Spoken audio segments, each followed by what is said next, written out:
ପଠାଣି ସାମନ୍ତ ମେଧାବୃତ୍ତି ଯେଉଁ ଏକ୍ଜାମ୍ ଦେଇଥିଲେ ପିଲାମାନେ ତାର ରେଜଲ୍ଟ ମଧ୍ୟ ଆସିଛି। ପ୍ରଥମେ ଆଗ କ୍ରୋମ୍ କିମ୍ବା କୌଣସି ସର୍ଚ୍ଚ ବ୍ରାଉଜରରେ bscodisha.ac.in ସର୍ଚ୍ଚ କରିବା।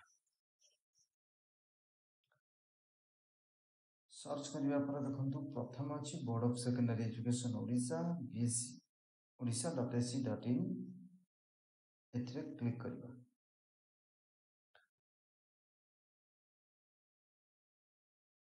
ତାପରେ ଦେଖନ୍ତୁ ଆସିଗଲା ହୋମ୍ ପେଜ୍। ଦେଖନ୍ତୁ ଏଠି ଅଛି PMST result 2023 Pathani Samanta mathematics scholarship test result, ତାକୁ କ୍ଲିକ୍ କରିବା।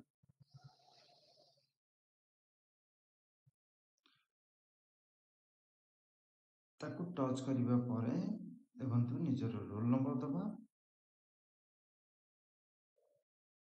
କିମ୍ବା ନେମ୍ ଏଣ୍ଟର କରିକି ଗୋରେ କ୍ଲିକ୍ କରିବା। ରୋଲ୍ ନମ୍ବର ଦେଇକି ଗୋରେ କ୍ଲିକ୍ କରିବା କିମ୍ବା ନାଁ ଏଣ୍ଟର କରିକି ଗୋରେ କ୍ଲିକ୍ କରିବା। କିନ୍ତୁ ଯଦି ତାପରେ ଏଇ ଯେଉଁ ହୋମ୍ ପେଜ୍ ଆସିବା ପରେ ଯଦି ଷ୍ଟେଟ୍ ନେମ୍ ଗୁଡ଼ିକ ଆସେ ତାହେଲେ ଓଡ଼ିଶାକୁ ସିଲେକ୍ଟ କରିବା।